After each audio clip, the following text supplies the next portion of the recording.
Hello, my name is Siham Salah, and I'm a painter. This video is for AMSA's Community Art Mentorship Project, and other than introducing myself and my art, I'll be showing you guys how I paint with gouache, with a walkthrough of how I paint. So let's get started!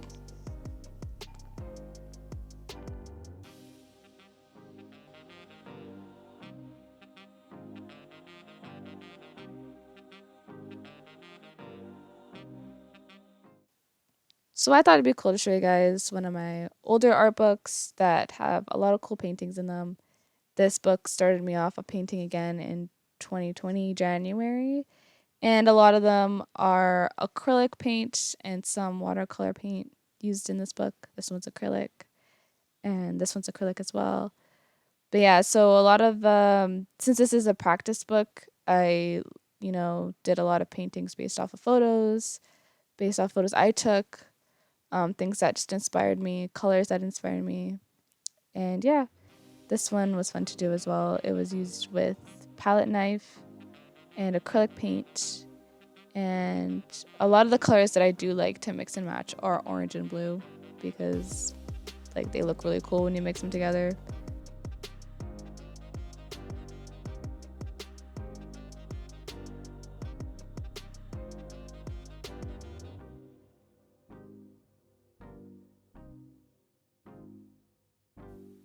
A lot of the paintings also were pretty abstract.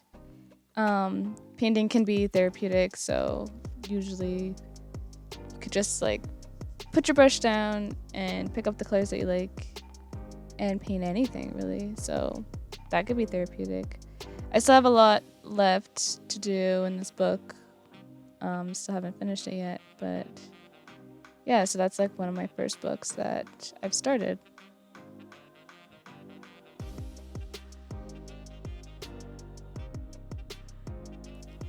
Now this is a Moleskine watercolor sketchbook from their art collection. It's a pretty good book, and I've been using it for most of my more serious projects, which I'll show you right now.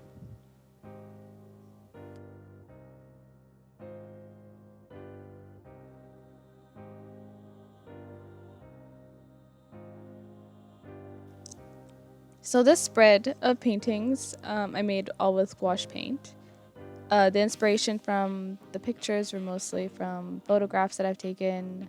The first one, a picture I taken in Jasper, and the others pictures just from my bedroom window or snapshots of when I'm out. Painting for me is mostly about seeing a picture that I really like and trying to recreate it, maybe even better with different colors. And there's a lot of variation that comes with gouache paint because you could do a lot of layering. So similar to acrylic, but very much like watercolors at the same time. And because gouache has the same binding agents as watercolors, you could add more water to gouache to create the more opaque look. And you can add more paint to make it less opaque, similar to acrylic paint, and add layering. I also thoroughly enjoy painting skylines. This one was an experiment I did with different color palettes. Of course, all of them including oranges and pinks, because those are my fave.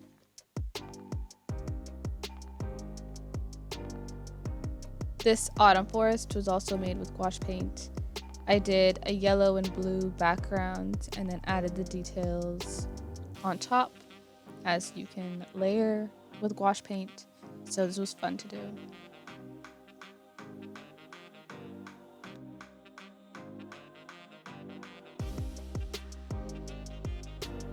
There's still a lot of pages left in this book for me to use up. But let's go through now the different tools that I use for painting with gouache.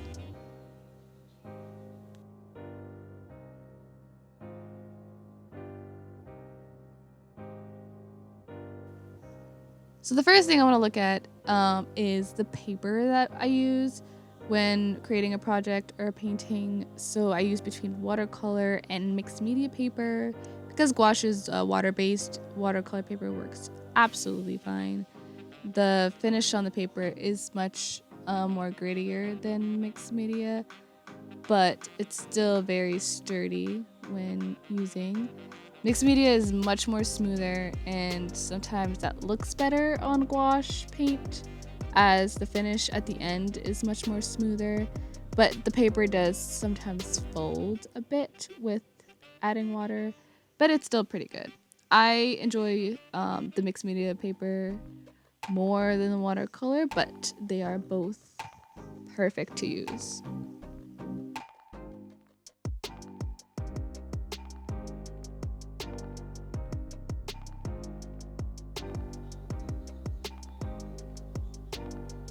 So next we have the paint. So with gouache paint, I have two different types of paint that I use.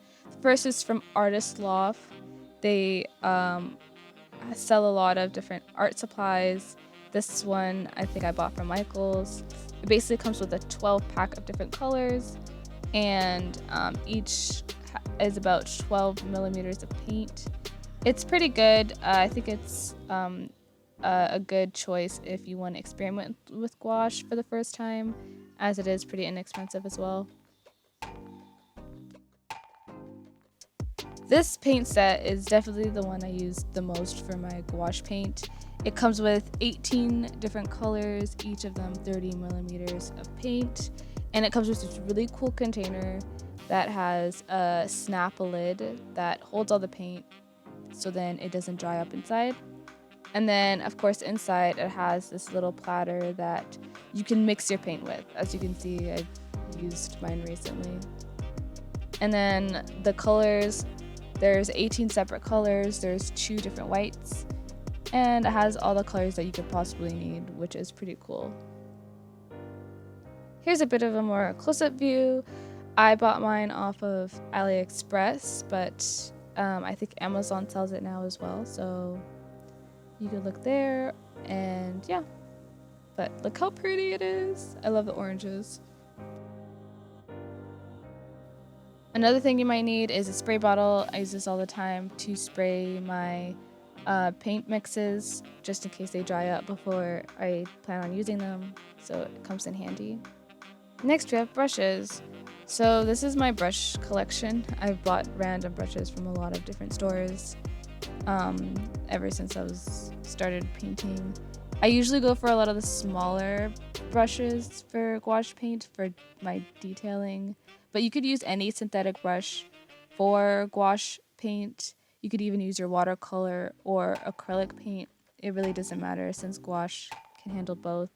I also like using a palette knife whenever I'm mixing my paint, so that can come in handy if you don't want to use a brush to paint in case of ruining it.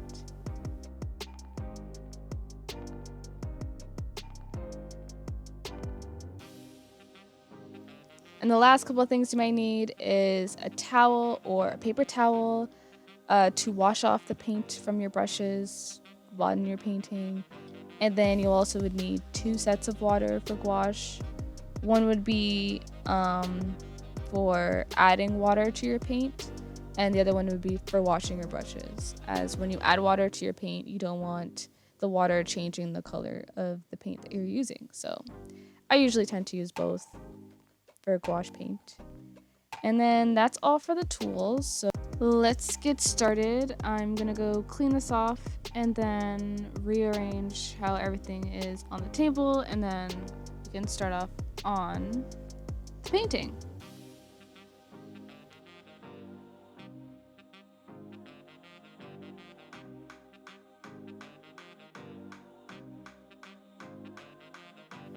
One last thing you may need is Scotch tape, or any kind of tape really. This is an old trick where if you tape the edges of your paper before you paint, you can rip it off at the end of your painting and get a really nice clean look for your paint, or a really nice clean edge. So that's something really cool that you can do. I will be framing this picture. I got these really cool gold frames for my birthday recently. And then what I'll do now is measure the paper, make sure it fits the frame, and then we'll get started on the painting.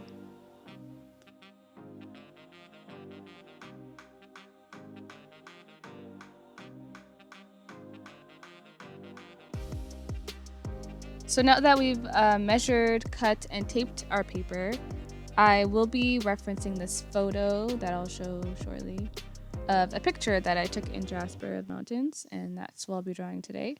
Here's also a separate angle that I'll be recording from just to show you how I mix the colors. So the first thing I usually do is mark down all the different points of the picture that I'm taking. So just to do a little bit of a sketch. And then once we've sketched it out, we can start applying the paint.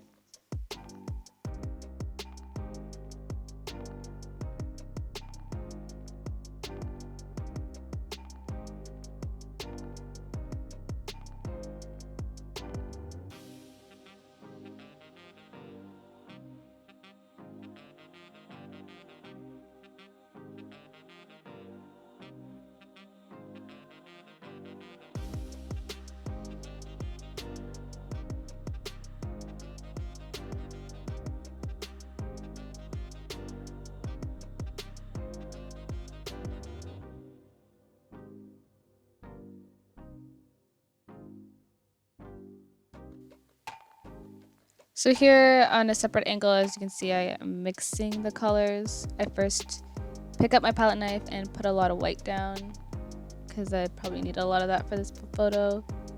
Then I start taking other colors that I believe I would need and start putting it down on to the platter. Once I have all the colors, I then would take my brush and start mixing in the colors, the first color that I'm going to put down, which in this case is the blue.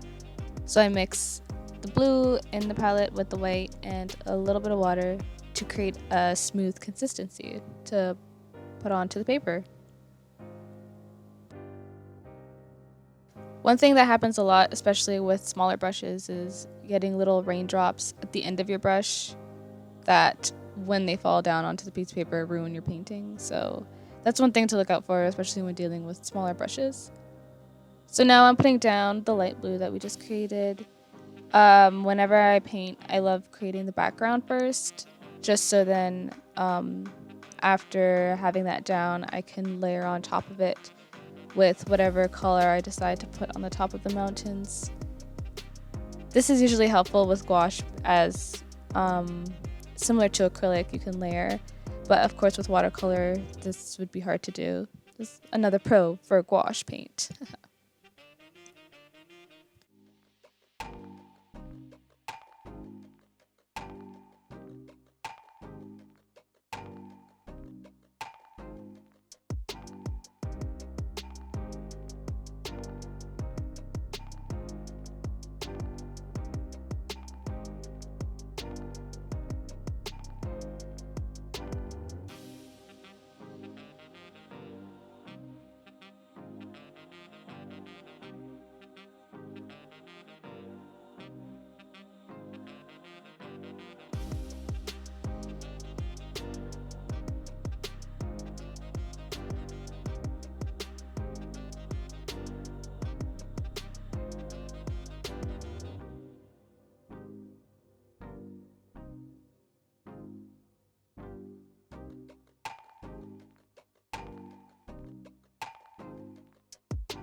So now that I'm done with the sky, I've created different tones of gray for the mountain, and I'm taking a very tiny brush to outline, make a little outline of where the light hits on the mountain and where all the details are.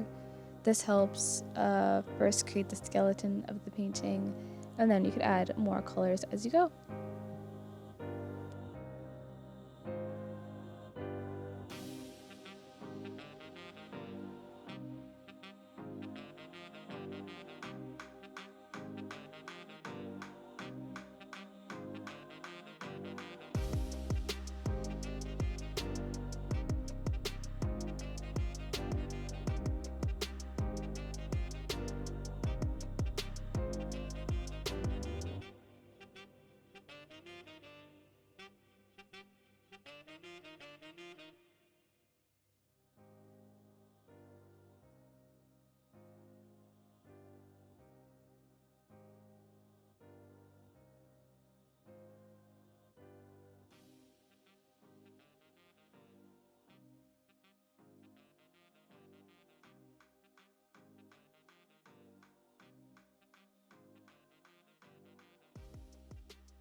Now I'll be filling in the other colors and outlines of the mountain. So this just comes with, I guess, looking at the picture and then matching the colors with the picture, or matching colors with the sides that you like of the picture.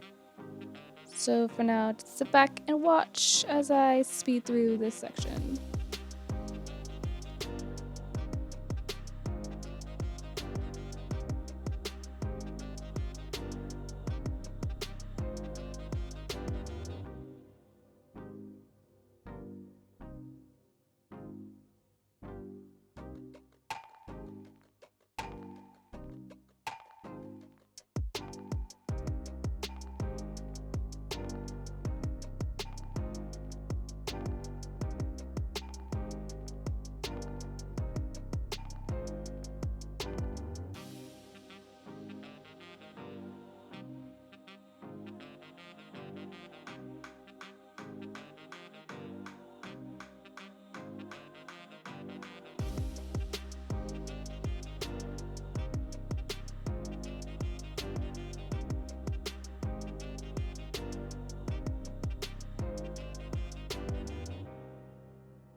Here I'm adding just a bit of the details left, but I think the painting is mostly done.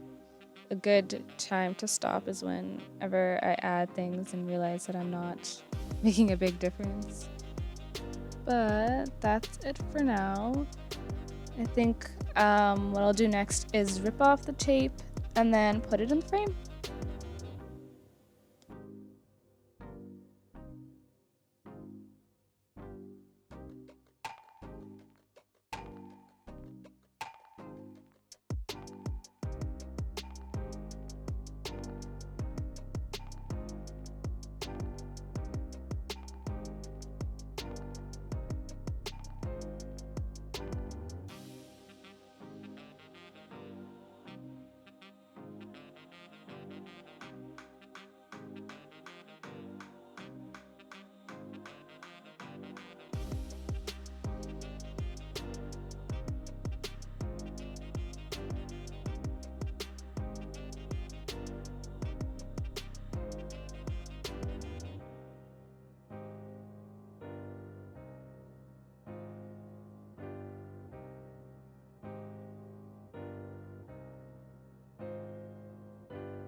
And this is the final look. I think it turned out great. I hope you guys enjoyed watching this video of kind of a tutorial and introduction to me and my paintings. If you'd like to see more of my paintings, please feel free to go to my Instagram account, Turtles Can Paint, and follow along. I post videos and photos on there as well. And yeah, I hope you enjoyed this video, and maybe I'll make some more. All right, bye.